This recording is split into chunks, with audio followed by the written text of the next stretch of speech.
Eesti kaitse ümber on arutelud taas väga kuumaks muutunud. Kui kaitstud me siis ikkagi oleme, kui olukord peaks väga tõsiseks muutuma, on meil siis, kui vaja endil piisavalt jõudu ja muidugi ka liitlaste abi siin. Täistund püüab kaitsedebattide seisust nii meil kui ka Euroopas laiemalt teile nüüd selgema pildi anda.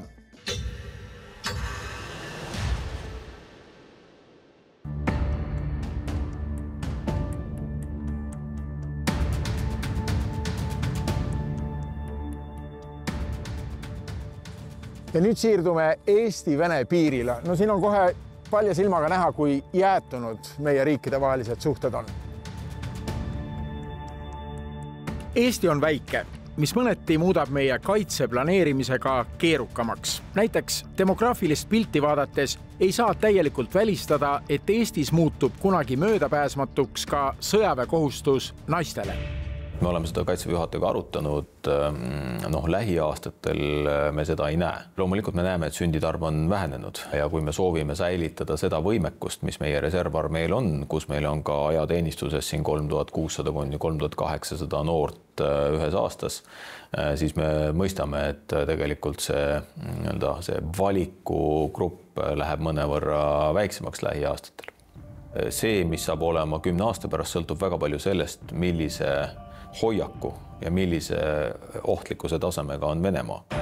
Kui kohustuslik sõjaväeteenistus noortele naistele on ehk tuleviku idee, siis praegu on valitsus otsustanud, et kaitsekulutused tõusevad tuleval aastal veelgi vähemalt 5%-ni SKP-st, kuna ka oht Eestile võib kasvada. Siin lõpeb Eesti Vabariik ja see oranž-roheline post on Vene Föderatsiooni algus. Me võime seda kohta nimetada läbilaskepunktiks ajutisel kontrolljoonel kahe riigi vahel, Eesti-Vene piiripunktiks, Euroopa Liidu piiriks, NATO piiriks, kuidas iganes. Aga selge on see, et sealt lähtub meile üha suurem oht. Ning kuigi palja silmaga siit midagi näha ei ole, on reaalsus see, et see oht on üha kasvamas. Täistunnil on kaitseminister Hanno Pevkuri ja Kaitseväe juhataja Andrus Merilo poolt koostatud ülevaade, mida esitleti ka valitsuses otse meie piiri taga toimuma hakata võivate arengute kohta. Ja need slaidid on üsna häirivad. Me näeme, et nende 6 üldvägede armee suureneb, ehk siis tänased brigaadid muutuvad diviisideks ja nende sõjaline jõud on juba planeeritud suurenema ka meie vahetuspiirid lähedus. Kõige olulisem pilt, mida me siin muidugi näeme, on seotud sellega, et Soome on nüüd NATO täieõigus liige, mis tähendab, et Venemaa peab adresseerima ka Soomet hoopis teistel moedel kui varem. Ehk siis see näitabki tema sõjalise jõu suurenemist, mis on osa sõjalist reformidest, aga seal täide viimine sõltub sellest, kuidas ja kui kiiresti saab väed välja tõmmata Ukraina lahingutest. Siin me näeme pilti, mis räägib pigem maavägedest, sellepärast, et maaväed on need, kes on praegu täielikult ikka seotud Ukraina lahingutandil. Õhk ja meri ei ole siin isegi veel kajastud. Kui palju neid sõjaväelasi siia siis tuleks? Number ei oma väga palju tähtsust, aga see on umbes 1,5 korda suurem ka sõjaväeliste osas kui täna, aga lahingutehnika osas on tõus oluliselt suurem. Me nägime neid kaarte, mis on Eesti piiri taga toimumas, päris häiriv. Tekib ikkagi selline küsimus, et kas ohuaste võib muutuda nii suureks, et me juba kaotamegi Eesti. Et kui me pööraks sellel mündil nüüd teise külje, et me peame ju seda riiki kaitsma. Et me ei saa vaadata neid piiri äärde kogunevaid Vene vägesid ja lasta mingitel tumedatel pilvedel oma pähe tulla. Tõsi on see, et Venemaa on oma infooperatsioonides ja mõjutustegevuses olnud väga edukas ja loomulikult neil massi on. Meie ülesanne on tegelikult lihtsalt olla targem, ulatuda vastasest kaugemale, omada võimeid, mis on vastasest üle, nii merel, maas, õhus kui küberis. Heidutada Venemaad nii palju, et tal ei tuleks kunagi pähe NATO-t rünnata, sellepärast, et Eesti ründamine või Läti ründamine või Leedu ründamine või Soome ründamine on tegelikult NATO ründamine ja me reageerime ühiselt ja lööme vastu tugevalt. Enne kui kaitsejuttudega edasi läheme, tundub, et keegi tahab teile isiklikult nagu ära teha, näidata teid, kaitseküsimustes ebakompetentsena, liiga pehmena. Mis toimub? nagu klassikud on öelnud, et nii kehv mees ma ka ei ole, et mul vaenlasi ei oleks. Et küllap poliitilisel tandril tuleb alati arvestada sellega, et kellelgi on mingid huvid ja arvestagem ka sellega, et kui rahanumbrid lähevad suureks, siis neid, kes ühest või teisest tellimusest ka ilma jäävad läbi riigihanke, siis tekib ka koht, kus soovitakse võib-olla siis mõjutada ühte või teistpidi otsuseid tegema. Et mina võtan selle rünnaku rahumeeli vastu, et mina tean, mis me siin Kaitseministeeriumis teeme. Samaaegselt kaitsetemaatika Eestis üha tulisemaks muutumisega on see nüüd meie jaoks lõpuks ometi toimumas ka Euroopas. Euroopa Liidul on kaitsevolinik leedulane Andrius Kubilius, kelle ametikoha kirjeldus näeb ette tihedat koostööd Euroopa kõrge välispoliitika esindaja Kaja Kallasega. Läinud nädalal avaldati Euroopa kaitse niinimetatud valge raamat Kaitsevalmidus 2030 ja Euroopa taasrelvastamise kava, mis pakub liikmesriikidele üle 800 miljardi euro, et kiiresti kaitset tugevamaks muuta. Euroopa Parlamendis on nüüd kaitsekomisjon. Veel mõni aeg tagasi oli see üsna mõeldamatu. Kaitse oli liikmesriikide pärusmaa. Üle-euroopalised organisatsioonid sellega ei tegelenud. Nüüd tegelevad ja peavad neis küsimustes sageli ajaga lausa võidu jooksma. Soome on oma kaitsetööstuse toodangut suurendanud 5-kordseks. Nii et Norra on suurendanud, Saksamaa on märgatavalt suurendanud. Kõik tegutsevad. Aga täna need sammud võtavad demokraatlikes riikides aega ja siin Euroopa Parlamendis on meil see pidev probleem, et tulevad inimesed, kes ajavad täieliku jampsi suust välja. Venemaa kaitsetööstus töötab täistuuridel ja Euroopa ikka veel kaalub, otsustab, mõtleb.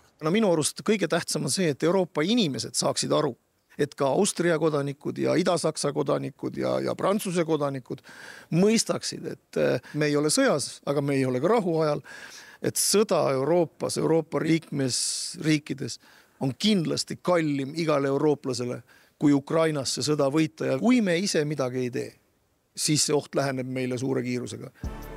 Üha julgemalt arutatakse Euroopa Parlamendis ka varem hoopis kastist väljas tundunud ideid. Näiteks kuidas, kui vaja NATO Euroopa senise tugeva kaitsekilbi kõrvale luua ehk ka uusi liitlusi.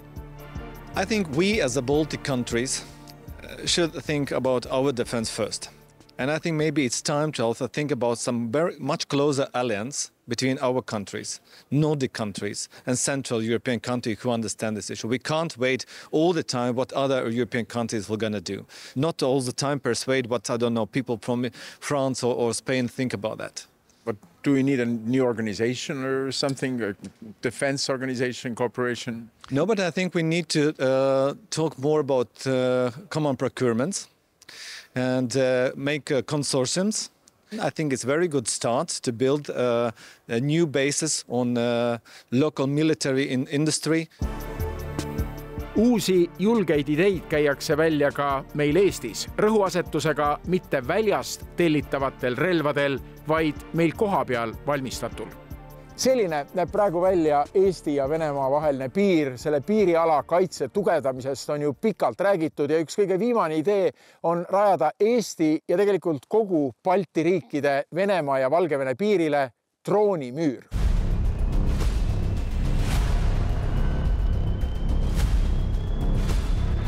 Et üks asi on see, et sa füüsiliselt katad siis selle maapinna osa ära nagu nii-öelda erinevate punkrite ja maaväeüksustega, aga teine asi on see, et sul on vaja kaitsetõhust, et võimekuse eesmärk on katta kogu piir ära, et ei jääks ühtegi ruutkilomeetrit praktiliselt nagu katmata, et kus me ei näeks ja ei teaks, et mis midagi toimuks. Mida see tehniliselt tähendab, kui tihedalt neid masinaid tuleb paigutada, et kogu piiri saaks katta?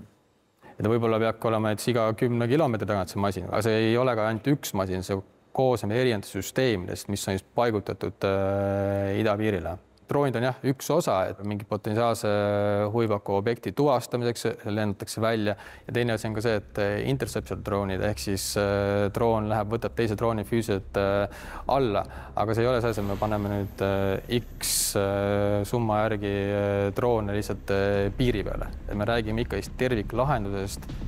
Droonitehnoloogiaga tegelevad Eesti kaitsetööstuse firmad, kes müüri rajama hakkavad, on saanud nüüd juba mitu aastat kogemusi Ukrainas. kus selgelt näha, kui oluliseks on droonid muutunud kaasaegses sõjapidamises.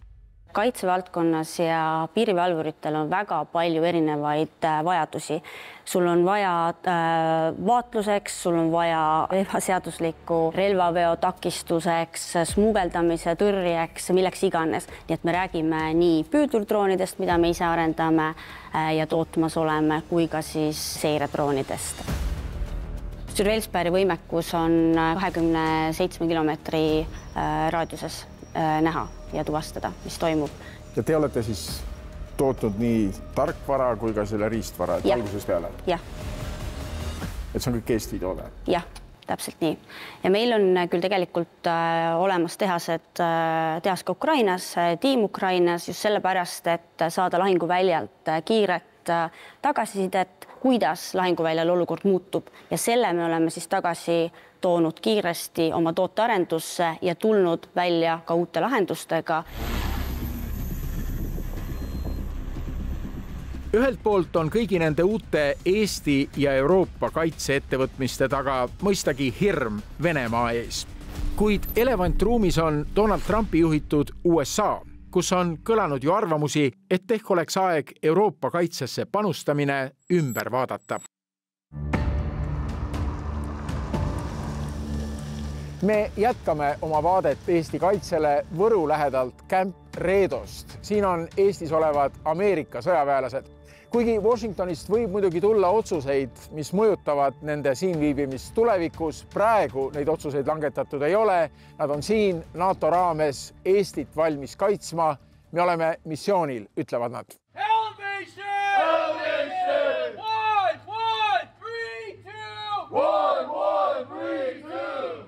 The adversary is very close here.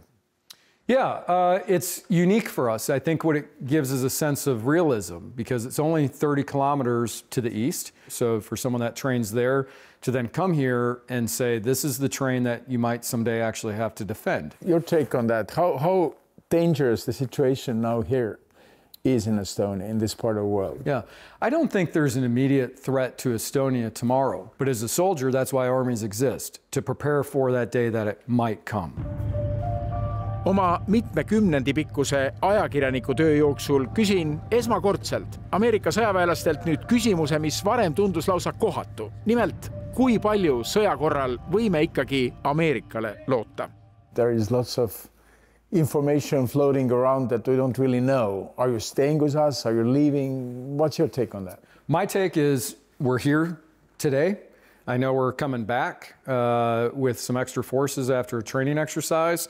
And I know that the Secretary of Defense, he said that we are still 100% decisively committed to NATO. We're still planning training exercises. We're going to be a part of Defender 2025. We're going to be participating in Estonia's exercise Hedgehog. But if the politicians decide to pull you out, that's possible. Anything's possible. What I do know is I have had no orders to withdraw, and I know that we are continuing to plan, resource, and fund future training. Amy, I've heard a lot of skepticism, and a lot of the skepticism, I think, comes because people are on their phones looking at social media, and so don't get too caught up in the misinformation. Everyone has lots of opinions out there on social media, but we're still doing what we're supposed to be doing, which is getting ready for war.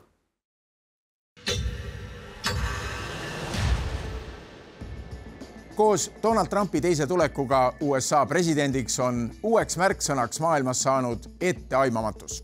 Seepärast ei saa ka kaitseteemadel kaljukindlaid prognoose enam teha.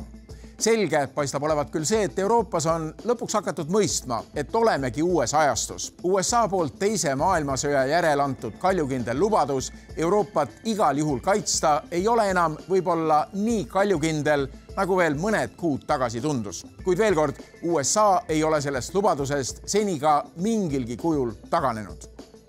Eesti kaitse on meie kõigi jaoks väga oluline teema ja seepärast sel kevadhooajal veel üsna mitu korda osaks ka teisipäeva õhtusest täistunnist, mille loodame ikka meiega veedate.